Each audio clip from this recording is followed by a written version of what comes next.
Hello everyone, welcome back to my channel. I am Anvi Sharma and today's video we will be covering आज के current affairs. तो हम without any further delay हम आज के current affairs को start करते हैं जहाँ पे मैंने कुछ यहाँ पे की पॉइंट्स को नोट कर रखा है कि हम लोग बेसिकली किन किन चीज़ों पे आज फोकस करने वाले हैं। तो सबसे पहले हम कॉलेजियम पे फोकस करेंगे जो कि आपकी जो जीएस पेपर रहेगा जीएस पेपर 2 रहेगा उससे बेसिकली रिलेट करेगा जिसमें आपकी जुडिशरी के बारे में बात की जाएगी साथ ही आपकी जो पॉलिटी का सब्जेक्ट है उसके बारे में बात की जाएगी। सेकंड मैंने यहाँ पे लिया है नीलगिरीज बायोस्फीयर जो करंटली अभी काफी न्यूज में है क्योंकि जो 3 नवंबर है वो सेलिब्रेट किया जाता है as a world biosphere day. तो जो नीलगिरीज हैं वो बेसिकली आपका जीएस पेपर जो 3 रहता है उससे कनेक्ट हम इसको कर सकते हैं जिसमें आप बायोडाइवर्सिटी के साथ इसको कनेक्ट कर सकते हो। इसके साथ ही हमारा निकल के आता है third topic that is India and Iran. तो ये आपके जीएस पेपर जो 2 रहता है उसके साथ आप इसको रिलेट कर सकते हो जिसमें आपके जो इंटरनेशनल रिलेशन रहते हैं उसके साथ आप इसको कनेक्ट कर सकते हो। साथ ही हम फोर्थ टॉपिक जो कवर करने वाले हैं in this video that is Palk Bay जिसको आप जीएस पेपर 2 के साथ कनेक्ट कर सकते हो क्योंकि पाकवे जो स्ट्रेट है that is a connecting strait between the India and Sri Lanka. So आप इसको इंटरनेशनल जो रिलेशन रहते हैं आपके इंडिया और श्रीलंका के इसके साथ भी आप इसको कनेक्ट कर सकते हो। साथ में हम इसमें एक लास्ट टॉपिक टॉपिक है जो करंट में काफी देखा जाता है और जिसके केसेस भी काफी देखने को मिलते हैं दैट इज ट्यूबरक्लोसिस। ट्यूबरक्लोसिस को बेसिकली हम यहाँ पे जेएस पेपर 3 की नजर से देखेंगे जहाँ आपकी जो साइंस एंड टेक्नोलॉजी रहती है बेसिकली उसको ये कवर करके चलेगा। आपकी साइंस ऑफ टेक्नोलॉजी को बेसिकली यहाँ पे कवर करेगा। ट्यूबरक्लोसिस एक ऐसी डिसीज होती है मेनली जो कि एक लॉन्ग डिसीज ऐसा मानी जाती है। उसके ऑल्टरनेटिव्स भी देखने को मिलते हैं। ऑल्टरनेटिव इन सेंस आपको उसकी अभी इंडिया में सिर्फ 3 तरह की ऐसी जो मेडिसिन है जो तैयार की गई है, फिर भी उनमें कहीं न कहीं फॉल्ट देखने को मिलता है और उसकी जो प्रोसेस रहती है, ये काफ़ी लंबी देखने को मिलती है, जिसकी वजह से जो आपका मेडिकल है, उसमें किस तरीके से टेक्नोलॉजी को आप ट्यूबरक्लोसिस के केसेस में किस तरीके से एनहांस कर सकते हो, इसके बेसिक पे आपकी ये टॉपिक आपका बेसिकली रहेगा। तो सबसे पहले हम अपने कॉलेजियम से स्टार्ट करते हैं। कॉलेजियम क्या है बेसिकली? तो कॉलेजियम को basically we can connect with the judiciary. Judiciary की प्रोसेसेस सबसे पहले यहाँ पे जो रीसेंट केस है कॉलेजियम क्यों इतना फ्लो में चल रहा है, तो अभी देखा जाए कि जो डीवाई चंद्रचूड़ हैं, CJI of India, chief justice of India, उनका जो लास्ट वीक है वो चल रहा है। इसके बाद में कोई I forgot the name but उनका जो सरनेम है दैट इज खन्ना कुछ करके। तो वो जो new chief justice of India है वो आपके अपॉइंट होने वाले हैं through the President of India. तो कॉलेजियम के बारे में समझते हैं सबसे पहले। तो collegium basically a group of जजेस होता है। सुप्रीम कोर्ट में इनका नंबर 5 होता है, वहीं हाई कोर्ट में इनका जो नंबर होता है वो 3 होता है। कॉलेजियम एक ग्रुप होता है जजेस का जिनके बेस पे आपकी जो डिसीजन मेकिंग है और जो जस्टिस है वो प्रोवाइड की जाती है हम जैसे लोगों को। साथ ही जो इनकी अपॉइंटमेंट की जाती है, जो ये जो जजेस रहते हैं उनकी जो अपॉइंटमेंट की जाती है वो बेसिकली प्रेसिडेंट ऑफ इंडिया की थ्रू की जाती है। अगर हम कॉलेजियम पढ़ते हैं तो जो कॉलेजियम रहता है वो आपकी 4 जजेस केसेस पढ़ने इसमें इम्पोर्टेंट हो जाते हैं। फर्स्ट जो केस होता है उसमें ये कहा जाता है कि जो आपका बेसिकली जो जुडिशरी रहेगी उसमें अगर किसी का भी अपॉइंटमेंट करना होगा तो वो प्रेसिडेंट के थ्रू किया जाएगा। पहले ऐसा सिस्टम चलता था, लेकिन जब फर्स्ट जजेस केस हुआ तो उसमें ये कहा गया कि प्रेसिडेंट इसकी अपॉइंटमेंट करेंगे, लेकिन साथ ही जो आपके जजेस रहते हैं उनका कंसल्ट होना भी इसमें ज़रूरी है। सेकंड जो जजेस केस आता है उसमें ये कहा जाता है कि कंसल्ट के साथ-साथ आपका जो उनकी जो इजाज़त है कि हाँ, यही बंदा एक्चुअल में होना चाहिए, वो भी उसका होना भी इम्पोर्टेंट है एक तरीके से। और साथ ही आपका जो कॉलेजियम का कॉन्सेप्ट रहता है वो भी आपके सेकंड जजेस के केसेस से आता है। थर्ड जो हमें जजेस केसेस देखने को मिलता है उसमें आपकी जो एग्जीक्यूटिव रहती है, जो आपकी गवर्नमेंट रहती है उसके थ्रू एक बॉडी बनाई जाती है, एक कमीशन बनाई जाती है एनजेएसी करके, जो कि 99 कॉन्स्टिट्यूशनल अमेंडमेंट के थ्रू बनाई जाती है। जिसका जो फुल फॉर्म होता है that is national judiciary appointment commission. जिसके थ्रू इसमें ये कहा जाता है कि इसमें कुछ मेंबर्स जो रहेंगे वो जुडिशरी के रहेंगे, साथ ही इसमें जो फर्दर मेंबर्स रहेंगे, कुछ मेंबर इसमें जो इंक्लूडेड रहेंगे दैट विल बी फ्रॉम आपके एग्जीक्यूटिव। तो ये एक तरीके से वॉइड घोषित कर दी जाती है थ्रू द जुडिशरी कि आप ये इस तरीके से आपकी जो जुडिशरी रहती है वो एक तरीके से फ्री बॉडी रहती है और आप इस तरीके से उसमें सैंक्शंस नहीं लगा सकते, आप उसमें इतना इंटरफेयर नहीं कर सकते। तो ये बॉडी उस बेस पे वॉइड कर दी गई है और अभी इसमें इसका कोई करंट यूज़ नहीं है।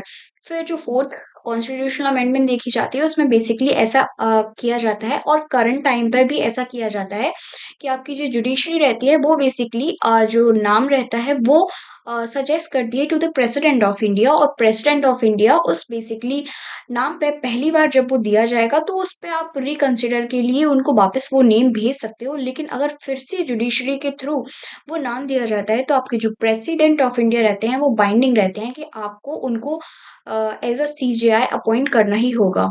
तो ये एक तरीके से जुडिशरी की फ्री बॉडी को दर्शाता है। और अगर करंट में देखा जाए तो मतलब जुडिशरी जो रहेगी उसमें काफ़ी तरह की जो रिफॉर्म्स है वो देखने को मिलते हैं in such case we should also promote कि हमको क्या-क्या रिफॉर्म करने चाहिए हमारी जुडिशरी में।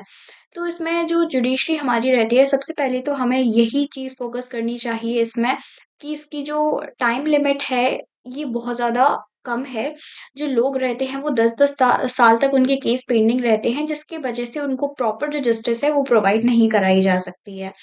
फिर सेकंडली जो चीज़ देखने को मिलती है कि नंबर ऑफ जजेस हमारी सुप्रीम कोर्ट में देखा जाए तो करंट में 34 जजेस ही हैं जो अभी इतने सारे जो हमारी पॉपुलेशन है उसके जो केसेस हैं उसको रखे हुए हैं, जिसमें अगर देखा जाए तो आपके 1 से 2 करोड़ केस ऐसे भी हैं जो अभी भी पेंडिंग चल रहे हैं।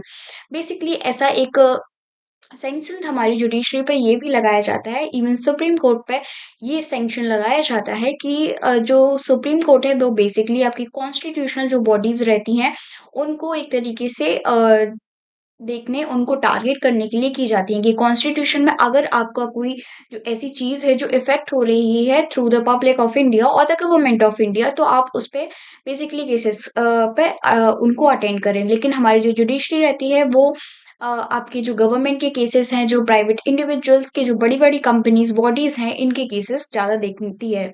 दूसरा ये कि जो जुडिशरी रहती है वो एक तरीके से फ्री बॉडी की तरह काम नहीं कर पाती। तो ये कुछ तरीके के ऐसे सैंक्शंस हैं जो हमारे यहाँ पे लगाए जाते हैं और वर्क इन्हीं पे करने की ज़रूरत है कि किस तरीके से आप जो नंबर ऑफ जजेस हैं सो दैट आपको पर्टिकुलर जो जस्टिस है जिस व्यक्ति की उस पे सही तरीके से जाँच पड़ताल करके ठीक समय पर उसको बेसिकली जो जस्टिस है उसको प्रोवाइड कराया जा सके। नेक्स्ट टॉपिक पे हम मूव करते हैं that is the Nilgiri biosphere reserve. Nilgiri अगर देखा जाए तो हमारी 3 स्टेट्स हैं उनको कवर करता है। सबसे पहले कर्नाटका, केरला और तमिलनाडु। इनके ट्राई पॉइंट पे बेसिकली जो आपके नीलगिरी हैं वो देखने को मिलते हैं। देखा जाए तो ये बहुत ही ज़्यादा वाइल्ड एरिया भी है और साथ में आपका जो सेंसिटिव एरिया है उसमें भी इसको रखा जाता है। आईयूसीएन की लिस्ट में भी इसको रेड लिस्ट जो रहती है उसमें भी रखा जाता है क्योंकि यहाँ पे जो आपके एंडेमिक स्पीशीज़ हैं वो देखने को मिलती हैं। Now what are endemic species? Endemic species वो स्पीशीज़ होती हैं जो बहुत ही रेयर जगह पे पाई जाती हैं और बहुत ही रेयर आपको देखने को मिलती हैं। और बहुत ही मतलब एक स्पेसिफिक उनका प्लेस रहता है कि वो यहाँ पर्टिकुलर जैसे आपके जीआई टैग रहते हैं कि पर्टिकुलर लोकेशन को ट्रैक करते हैं और ठीक उसी तरीके से आपकी जो एंडेमिक स्पीशीज़ रहती है वो बहुत ही ज़्यादा रेयर जगह पे देखने को मिलती है। अगर नीलगिरी में बात की जाए तो आपकी जो नीलकुरिंजी रहती है बेसिकली वो 12 साल में जो फ्लावर रहता है उसका एक बार खुल खिलता है। तो यहाँ इस तरीके से आप इसको बायोडायवर्सिटी के साथ कनेक्ट कर सकते हो जहाँ पे आपकी डिफरेंट डाइवर्सिटी देखने को मिलती है जिसमें आपकी जो बेसिकली एंडेमिक डाइवर्सिटी रहती है वो बेसिकली कनेक्टेड रहती है। आप में आपकी यहाँ पे कई सारी फ्लोरा की स्पीशीज़ और कई सारी फौना की स्पीशीज़ देखने को मिलती हैं। फ्लोरा बेसिकली आपके जो फ्लावर्स वगैरह रहते हैं उनसे कनेक्ट होते हैं और फौना बेसिकली उनसे कनेक्ट होते हैं जो आपके एनिमल्स वगैरह रहते हैं। इसके साथ ही हम इंडिया एंड ईरान रिलेशन की बात कर लेते हैं यहाँ, जो कि आपकी जीएस पेपर 2 को कनेक्ट करता है। साथ ही आपके इंटरनेशनल रिलेशन के साथ यहाँ पे बात करता है। तो रिसेंट में अभी जो ब्रिक्स की समिट हुई है, उसमें जो इंडिया और ईरान के जो प्रेसिडेंट हैं, उनका जो बायलैटरल टॉक हुआ है, उसमें इन दोनों कंट्रीज़ ने अपनी जो रिलेशनशिप है, उनको आगे बढ़ाया है। और साथ ही देखा जाए तो इंडिया एंड जो ईरान रहता है उसके जो रिलेशन रहते हैं वो पहले काफ़ी अच्छे थे। बीच में जो यूएस का सैंक्शन लगाया गया था काप्सा के थ्रू तो उसके थ्रू जो इंडिया है उसने काफ़ी जो ऐसी सारी चीज़ें रहती हैं उनको लेना बंद कर दिया था थ्रू ईरान, जिसकी वजह से उसके जो रिलेशन थे बेसिकली वो खराब हो चुके थे। बट अगर ब्रिक्स की समिट के बाद में देखा जाए तो इसके जो रिलेशन है वो काफ़ी सुधार की तरफ आगे बढ़ रहे हैं। अब हम थोड़ा फोकस ब्रिक्स पे भी कर लेते हैं। तो ब्रिक्स एक ऐसा इनिशिएटिव है, और not we can say initiative, बल्कि जो एक इकोलॉजिस्ट थे जिनके थ्रू ये कहा गया था कि आने वाली जो कंट्रीज रहेंगी, आने वाली जो डेवलपिंग कंट्रीज रहेंगी, कुछ सर्टेन कंट्रीज ऐसी रहेंगी जो बहुत ही ज़्यादा अपनी इकोनॉमी में आने वाले समय में अपकमिंग ईयर्स में ग्रो करने वाली हैं। And that countries BRICS, B for Brazil, R for Russia, I for India and C for China. और ये 4 कंट्रीज़ पहले थी, फिर 2010 में भी में साउथ अफ्रीका है इसमें जॉइन किया गया है। बेसिकली ये एक तरीके से जो डेवलपिंग कंट्रीज़ रहती हैं उनके बारे में यहाँ पे बताता है। और इसके साथ में देखा जाए तो करंट के डेटा के हिसाब से इसमें 10 ऐसी कंट्रीज़ हैं जिनको ऐड किया गया है कि आने वाले समय में ये जो कंट्रीज़ रहेंगी बहुत ही ज़्यादा अपनी इकोनॉमी में ग्रो करेंगी। मोस्टली इसमें जो कंट्रीज़ रहती हैं आपकी डेवलपिंग कंट्रीज़ रहती हैं। फिर इसके बाद में ब्रिक्स के बाद में हम इंडिया एंड ईरान के रिलेशनशिप की बात करते हैं। तो why Iran is very important for India. तो सबसे पहले तो हम इसमें कनेक्टिविटी की बात करते हैं कि हमारा जो बेसिकली जो बॉर्डर रहता है वो पाकिस्तान और अफ़गानिस्तान के साथ रहता है, और हमारे पाकिस्तान के साथ रिलेशन उतने ख़ास नहीं हैं। इसीलिए हमें जो अपनी कनेक्टिविटी है उसको और ज़्यादा स्मूथ बनाने के लिए, हम अपनी जो कनेक्टिविटी है वो यूरोपियन कंट्रीज़ तक ले जाने के लिए, हमें जो ईरान रहेगा वहाँ ट्रांसपोर्टेशन के लिए दिस इज़ वेरी इंपॉर्टेंट। जहाँ पे अगर हम करंट में देखा जाए तो हमारा जो चाबहार आपका प्रोजेक्ट है जिसमें आपकी जो कनेक्टिविटी है थ्रू मुंबई टू जो ईरान का पार्ट है वहाँ तक इसको कनेक्ट किया जा रहा है। कनेक्टिविटी के साथ हम अगर इसमें इन्वेस्टमेंट की बात की जाए तो हमारे ऐसे काफ़ी सारे प्रोजेक्ट रहते हैं जिनमें बेसिकली आपका एनर्जी सेक्टर रहता है, इसके साथ ही आपका इंफ्रास्ट्रक्चर सेक्टर रहता है। और अगर और अच्छे तरीके से देखा जाए तो आपका जो स्टील प्रोडक्ट्स वगैरह रहते हैं, ये सारी चीज़ें आपकी जो देखने को मिलती हैं कि किस तरीके से जो इन्वेस्टमेंट रहता है, फॉरेन डायरेक्ट इन्वेस्टमेंट रहता है, वो वर्क करता है। अगर हम स्टील कंपनीज़ की बात करें या ऐसी कंपनीज़ की बात करें जिसमें एक कंपनी है जो टाटा स्टील कंपनी है वो बहुत ही ज़्यादा ग्रो करती है। एनर्जी सेक्टर्स में हम जो इलेक्ट्रिसिटी है उसको भी प्रोवाइड कराते हैं। साथ ही में अगर देखा जाए तो हमारा जो थर्ड था that is infrastructure, that is connected with the Chabahar port. इसके साथ ही हम कनेक्टिविटी के साथ जो कि यूरोपियन कंट्रीज़ के साथ यहाँ पे कनेक्ट करती है, इसके साथ ही हम इसको और ज़्यादा कनेक्ट कर सकते हैं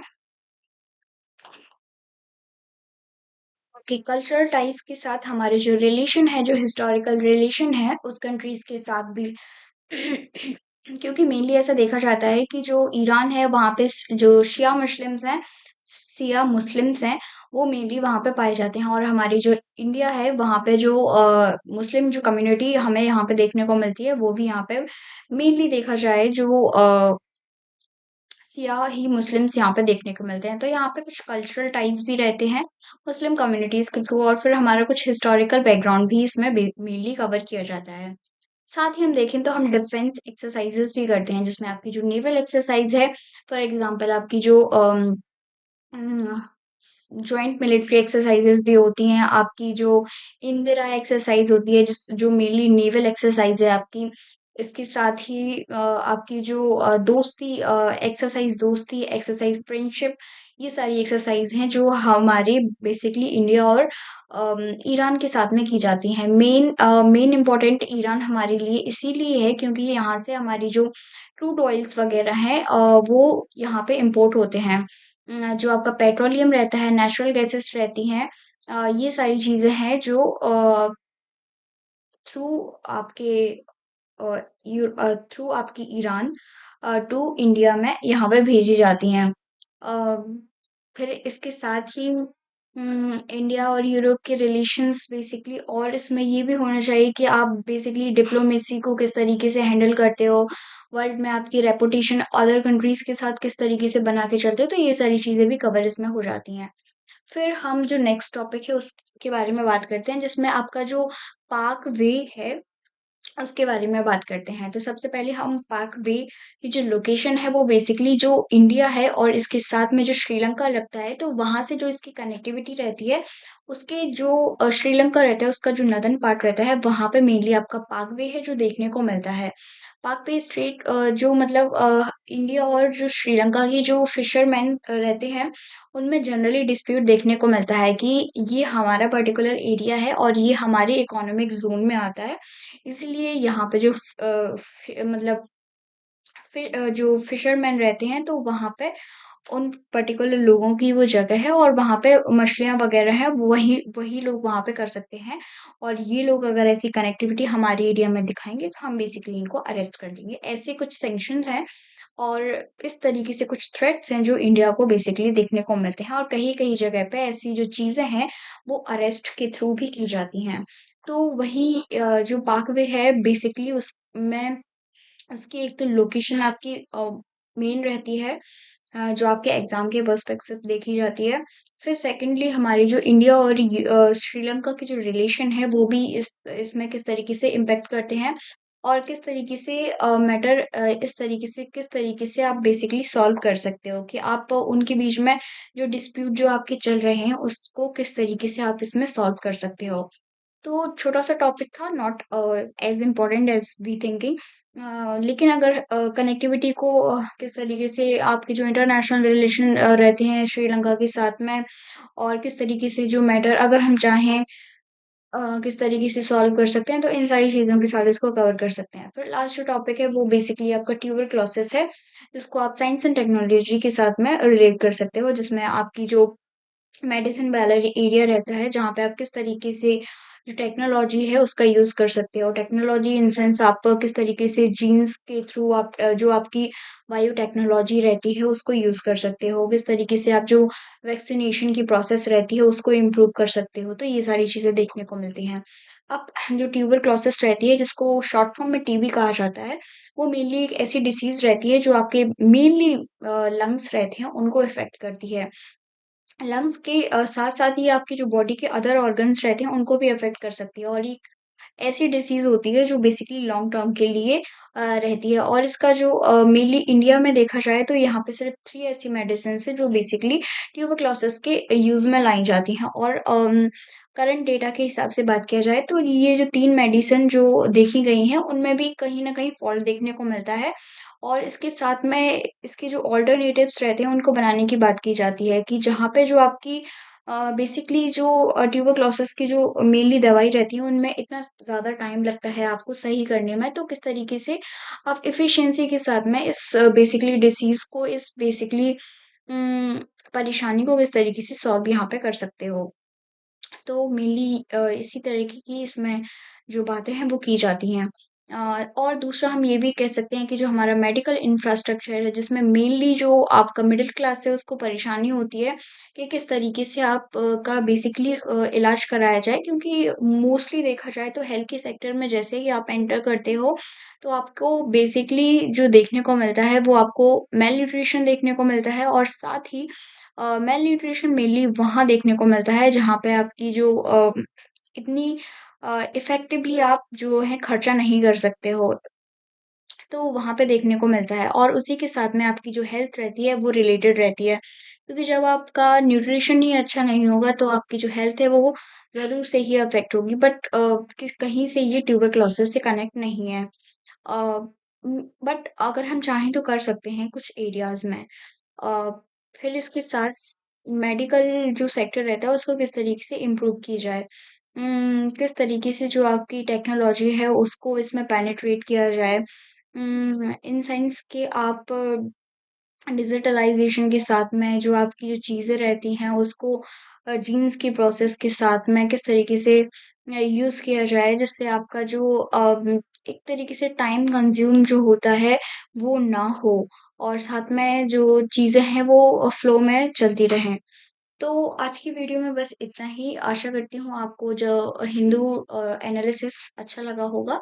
अगर आप ऐसे ही फ्लो में 20-25 मिनट में अपना जो तैयारी है वो करना चाहते हो तो आप you can join with us. और यहाँ पे जो स्टडी रहती है वो फन के साथ ही की जाती है। और आशा करती हूँ आपको वीडियो अच्छी लगी होगी अगर आपने यहाँ तक वीडियो को देखा है। थैंक यू सो मच, अगली वीडियो में मिलते हैं।